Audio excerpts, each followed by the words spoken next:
Hello guys, welcome back to my channel account master, जहां मिलेंगे आपको अकाउंट्स के सभी सॉल्यूशन। सो स्टूडेंट्स, आज हम बात करने जा रहे हैं कंसाइनमेंट चैप्टर की फर्स्ट इलस्ट्रेशन की। कल हमने जर्नल एंट्रीज और इसके रूल्स के बारे में बात कर ली थी। वीडियो का लिंक आपको डिस्क्रिप्शन में मिल जाएगा। आज हम उन रूल्स को प्रैक्टिकली क्वेश्चन में अप्लाई करेंगे और देखेंगे कि किस तरह से कंसाइनर और कंसाइनी की बुक्स में एंट्रीज होती हैं और उनके अकाउंट्स ओपन किए जाते हैं।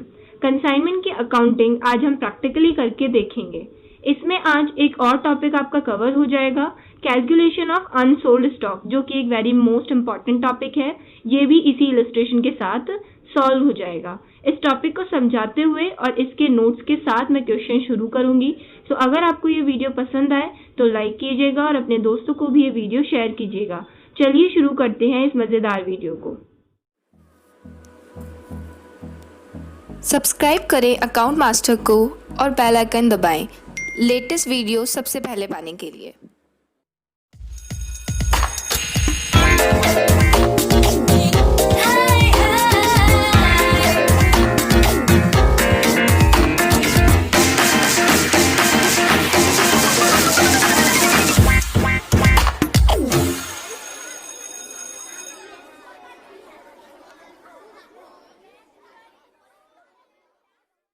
सबसे पहले मैं आपको कैलकुलेशन ऑफ अनसोल्ड स्टॉक बताने जा रही हूँ। जब भी हम अपना माल प्रेषणी को भेजते हैं तो वो सारा माल नहीं बेच पाता, कभी कभार उसके पास कुछ माल बचा भी हो सकता है। उसके कैलकुलेशन करने के लिए हम आज ये नोट्स मैंने प्रोवाइड किए हैं और ये रूल्स मैंने निकाले हैं जो मैं आपको बताने जा रही हूँ। तो सबसे पहले हमें वैल्यू ऑफ अनसोल्ड स्टॉक लिखना है, यानी कि जितने का माल हमारे पास बचा है उसकी वैल्यू लिखनी है। सपोज 20 यूनिट में बची हैं, उसकी कॉस्ट इतनी है। 30 वैल्यू बची है, 30 यूनिट्स बची हैं, उसकी वैल्यू इतनी है, वो यहाँ पर आएगा। उसके अंदर हम ऐड करेंगे all expenses paid by consignor. Consignor के द्वारा, यानी कि मेरे द्वारा जो भी खर्चे मैं करूंगी माल को यहाँ से वहां तक पहुंचाने में, यहाँ से प्रेषणी तक पहुंचाने में मैं जो भी खर्चे करूंगी वो इसके अंदर ऐड हो जाएंगे। और ऐड करेंगे all non recurring expenses paid by consignee. Consignee के द्वारा जो भी अनावर्ती खर्चे या नॉन रिकरिंग खर्चे जो भी किए जाएंगे वो हम इसके अंदर ऐड करेंगे। नॉन रिकरिंग एक्सपेंसेस क्या होते हैं ये मैं अभी आपको एग्जांपल्स के साथ बताऊंगी। इसके बाद हम इन तीनों का टोटल लगाएंगे तो हमारी क्या आ जाएगा, अनसोल्ड स्टॉक। अब हम एक नोट पढ़ते हैं, expenses not add which are recurring expenses by paid by consignee. हम इसके अंदर वो खर्चे ऐड नहीं करेंगे जो कंसाइनी के द्वारा पे किए गए हैं, और वो भी कौन से वाले, recurring expenses. Non recurring expenses तो हम ऐड करेंगे और रिकरिंग एक्सपेंसेस हम ऐड नहीं करेंगे। आपको क्वेश्चन में मिक्स दिए हुए होंगे, रिकरिंग एक्सपेंसेस भी होंगे और नॉन रिकरिंग एक्सपेंसेस भी होंगे। अनसोल्ड स्टॉक की कैलकुलेशन करते वक्त हमें ध्यान रखना है कि रिकरिंग एक्सपेंसेस कौन से हैं और नॉन रिकरिंग एक्सपेंसेस कौन से हैं। नॉन रिकरिंग को तो हम ऐड करेंगे और रिकरिंग एक्सपेंसेस को हम छोड़ देंगे, उन्हें हमें यहाँ पे ऐड नहीं करना है। तो रिकरिंग एक्सपेंसेस कौन से होते हैं और नॉन रिकरिंग एक्सपेंसेस कौन से होते हैं, आपको स्क्रीन पर दिख रहा होगा। सबसे पहले हम बात कर लेते हैं नॉन रिकरिंग एक्सपेंसेस की, जो कि अनसोल्ड स्टॉक में ऐड होते हैं। तो नॉन रिकरिंग एक्सपेंसेस होते हैं जैसे हमने कोई वेजेस दी है, कोई चढ़ाई उतराई, चुंगी, मजदूरी, ये सब वह क्या है, नॉन रिकरिंग एक्सपेंसेस हैं जो कि सिर्फ एक ही बार पे किए जाते हैं। जैसे हमारे पास माल आ गया, अब हमें ये बार बार देने की जरूरत नहीं है, बस माल को हमारे गोदाम तक लाने के लिए ही हमें ये खर्चे चुकाने पड़े थे। और रिकरिंग एक्सपेंसेस कौन से होते हैं, जो खर्चे हमें रेगुलर बेसिस पे करने पड़ते हैं, जो हमेशा ही होते हैं, चाहे माल आए और चाहे माल नहीं आए। जैसे गोदाम का किराया, जैसे हमें जो हमने रेंट पे मकान ले रखा है या कोई गोदाम ले रखा है, गोडाउन ले रखा है, उसका किराया तो हमें पे करना ही पड़ेगा, चाहे आपका उसके अंदर माल पड़ा है और या फिर नहीं पड़ा है। तो ये कौन से खर्चे होते हैं, आवर्ती खर्चे, जिनको हम अनसोल्ड स्टॉक की कैलकुलेशन में ऐड नहीं करते हैं। कौन कौन से होते हैं, एक तो गोदाम का किराया, बीमा व इंश्योरेंस का जो भी हम एक्सपेंसेस चुकाते हैं वो, और इसके अलावा एडवर्टाइजमेंट और सेलिंग एक्सपेंसेस। ये खर्चे हमें डेली बेसिस पे करने पड़ते हैं, इसलिए हम इन्हें क्या कहते हैं, आवर्ती खर्चे, और इनको हम कैलकुलेशन ऑफ अनसोल्ड स्टॉक में नहीं लेते हैं। अब मैं इलस्ट्रेशन फर्स्ट शुरू करने जा रही हूँ। आपको स्क्रीन पर क्वेश्चन शो हो रहा होगा, मैं इस क्वेश्चन को पढ़ देती हूँ। उदयपुर के कपिल ने भिवाड़ी के भरत को 1 जनवरी 2016 को 200 साइकिल 1500 रुपये प्रति साइकिल की लागत पर प्रेषण पर भेजी। क्या हुआ? उदयपुर का कपिल है जिसने भरत को 1 जनवरी को 200 साइकिल्स 1500 रुपये प्रति साइकिल की दर से बेची, यानी कि उसने 200 साइकिलें बेची हैं। एक साइकिल की प्राइस कितनी है? 1500 रुपये। यहाँ पर हमारा जो कंसाइनर है वो है कपिल जिसने भेजी है, और जो कंसाइनी है वो है भरत। भरत ने कपिल को 1 लाख रुपए का अग्रिम बिल स्वीकार किया। भरत ने क्या किया? कपिल को 1 लाख का एडवांस दिया है। उसने माल भेज दिया और अब उसने क्या दिया है? हमें एडवांस दिया है। हम यहाँ पर कपिल बने हुए हैं और भरत हमारे लिए क्या है? कंसाइनी, जिसे कपिल ने 3 जनवरी 2016 को बैंक से 90,000 रुपये में भुनवा लिया। अब कपिल ने, यानी कि मैंने क्या किया, ये जो मेरे पास BR आया उसकी मैंने डिस्काउंटिंग करवा ली। कहाँ से डिस्काउंटिंग करवाई? बैंक से डिस्काउंटिंग करवा ली, जिससे मुझे 1 लाख के बदले कितने रिसीव हुए? ओनली 90,000। 10,000 बैंक वालों ने काट लिया। नेक्स्ट, प्रेषक ने माल भेजने पर 3 लाख मजदूरी, 2,000 रेल भाड़ा, 1,000 पैकिंग खर्च चुकाया।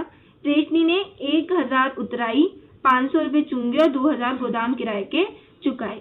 प्रेषणी को बिक्री पर 5% सामान्य कमीशन पर उधार बिक्री पर 2% परिशोध कमीशन के देय है। उसको 2 टाइप्स के कमीशन मिल रहा है, एक तो जनरल कमीशन जो कि पूरी सेल पर मिल रहा है, और दूसरा है डेल क्रेडर कमीशन जो कि किस पर मिलता है? हमेशा उधार बिक्री पे, यानी कि जब हम क्रेडिट सेल करते हैं तब हमें कौन सा कमीशन पे करना पड़ता है?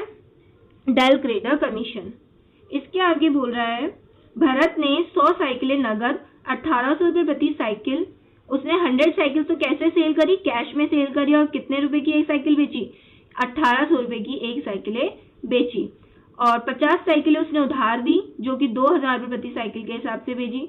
भरत ने खर्चे व कमीशन काटकर 30 जून 2016 को शेष राशि विक्रय वितरण भेज दिया।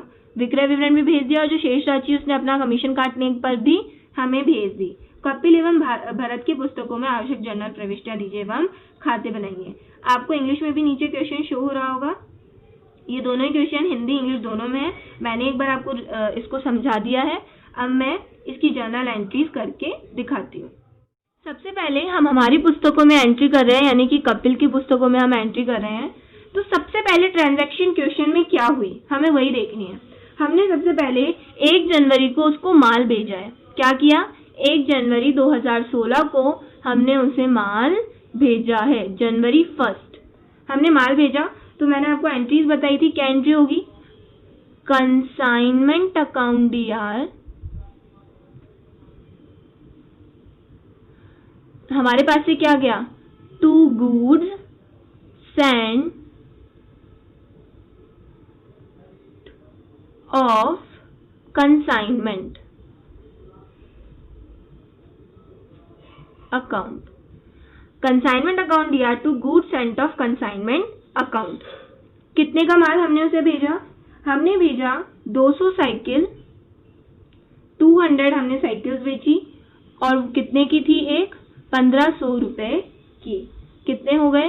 3 लाख रुपए। हमने 3 लाख का माल उसे भेज दिया। हमने किसकी एंट्री करी? माल भेजने की। इसके बाद आगे हमें ऐसे बोला, भरत ने कपिल को 1 लाख का अग्रिम बिल स्वीकार किया। अब हमें क्या रिसीव हो रहा है? बिल रिसीव हो रहा है।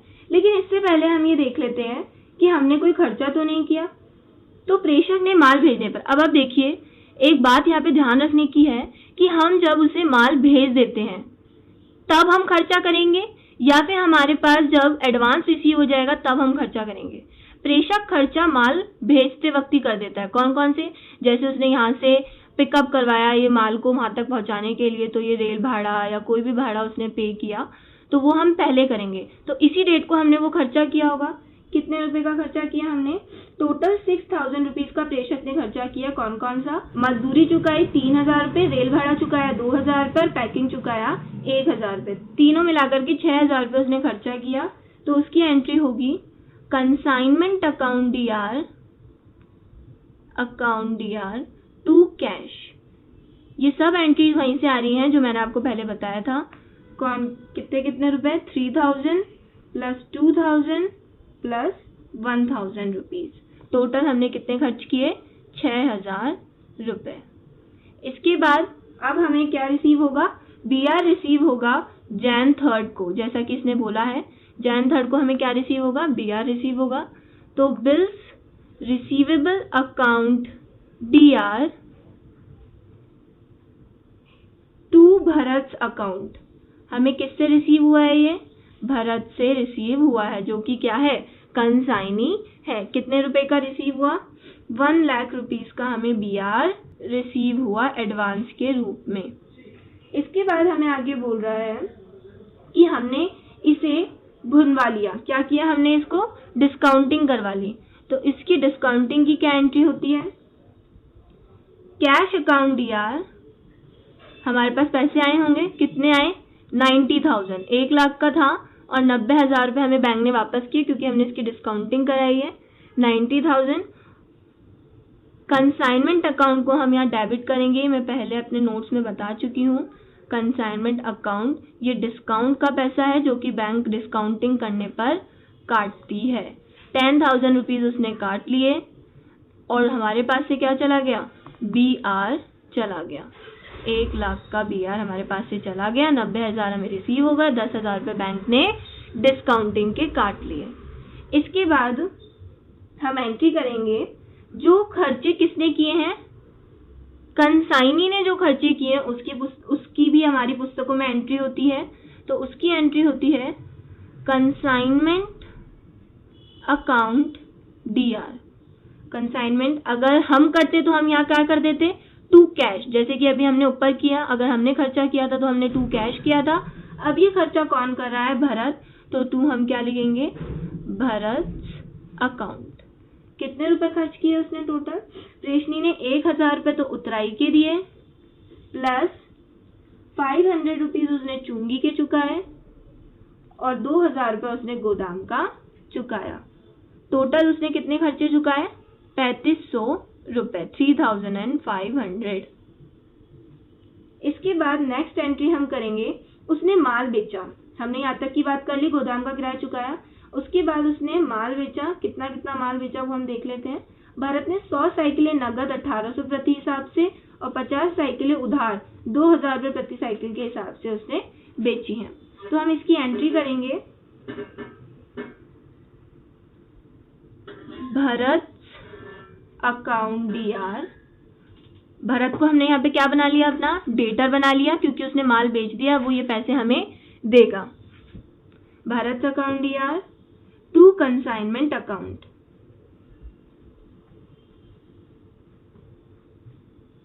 अब उसने माल कितने का बेचा?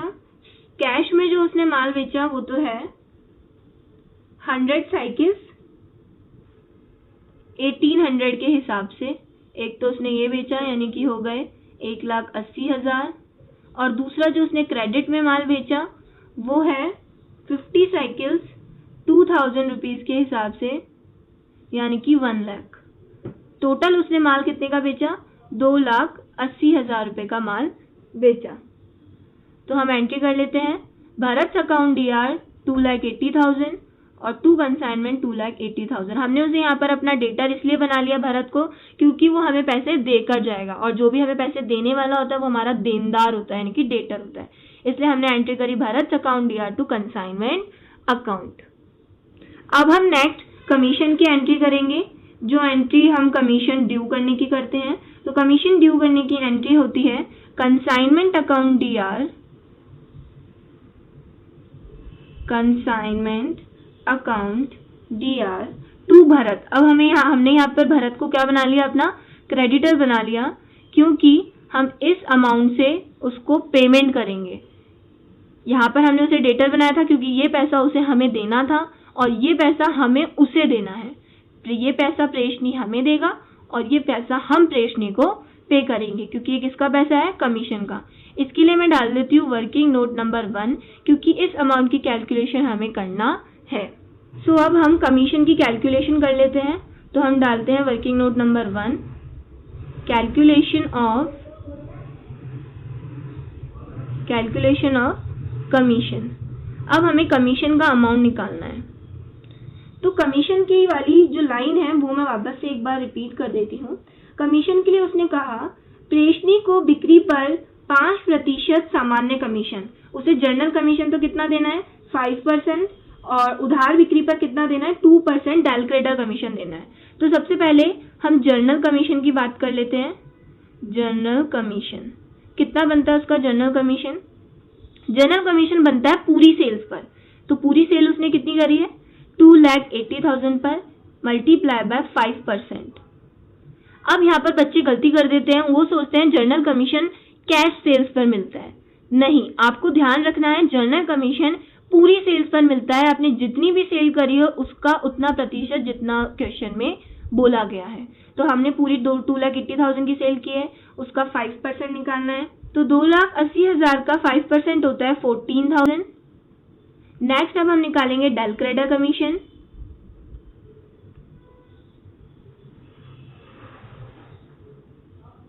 डायल क्रेडिटर कमीशन के लिए हमें बोला है क्रेडिट सेल का कितना 2%। तो हमने क्रेडिट सेल कितनी की थी, हम देख सकते हैं हमने क्रेडिट सेल की थी 1 लाख की। 50 साइकिल्स 2,000 रुपीज पर साइकिल के हिसाब से हमने 1 लाख की क्रेडिट सेल की थी।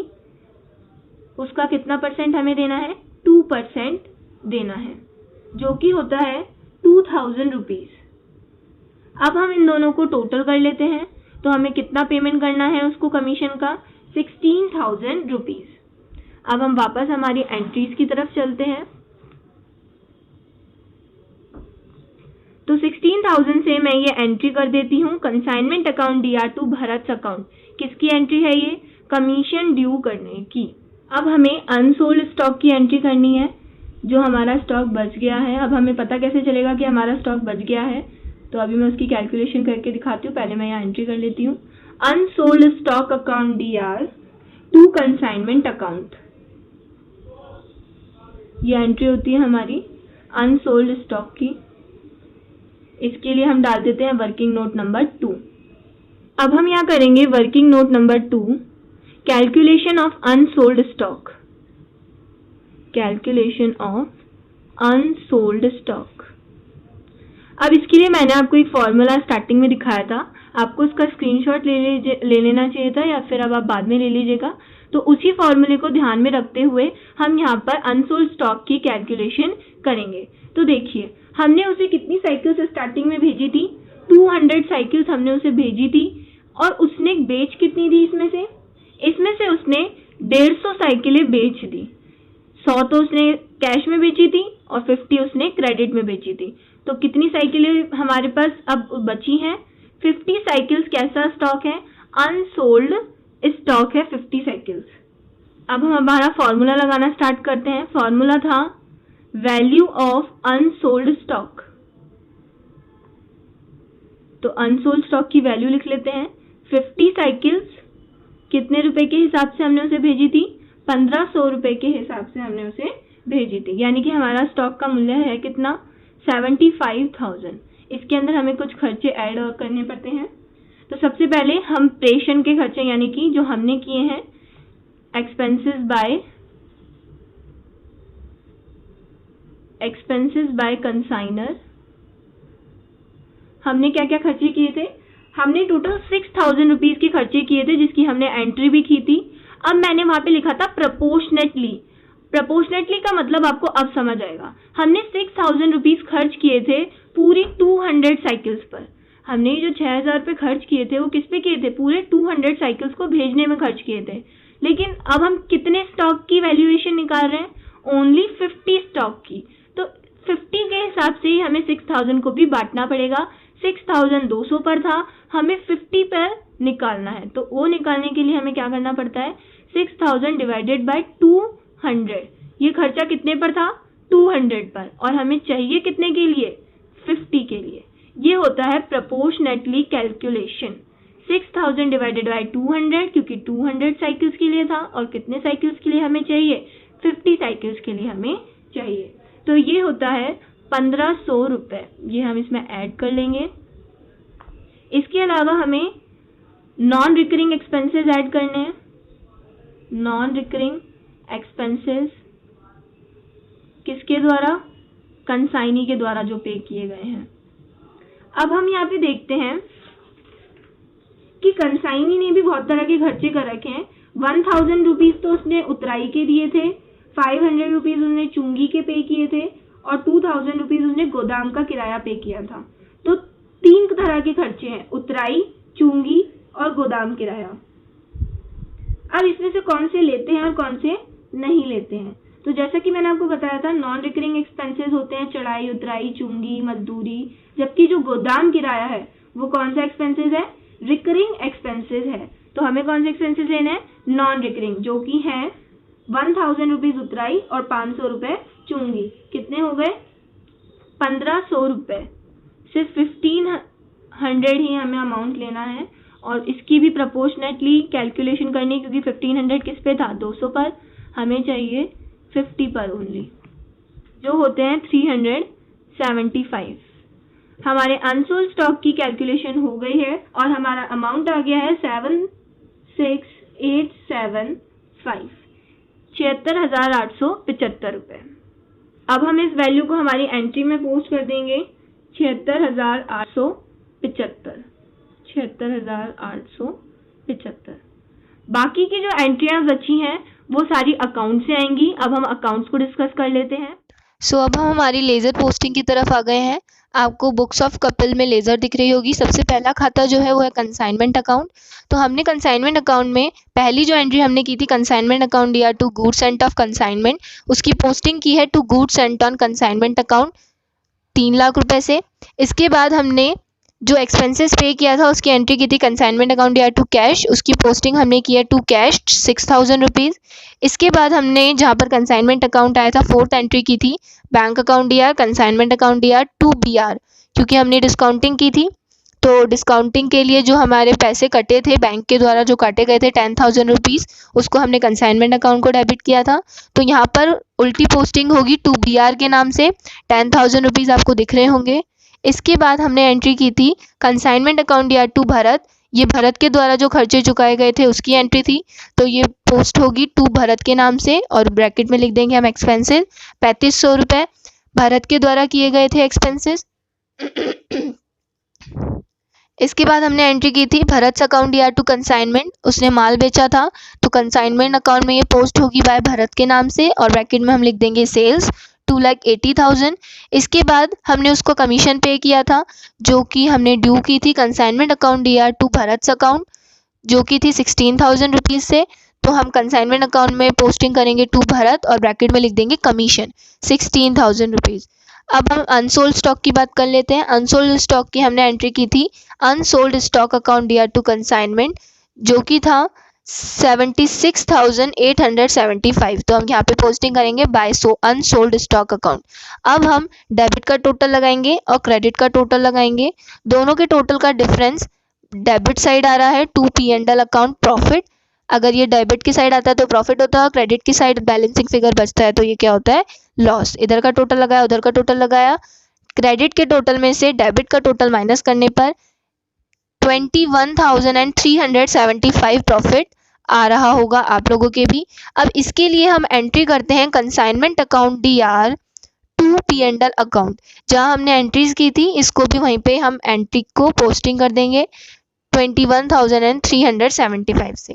अब हम नेक्स्ट अकाउंट की तरफ चलते हैं, भरत अकाउंट, जो कि हमारा कंसाइनी का अकाउंट है। सबसे पहले भरत अकाउंट में हम पोस्टिंग करेंगे बाय BR, जो कि हमारी थर्ड एंट्री थी। BR अकाउंट दिया टू भरत, भरत से हमें BR रिसीव हुआ था तो इसकी भरत अकाउंट में पोस्टिंग होगी बाय BR 1 लाख रुपीज़।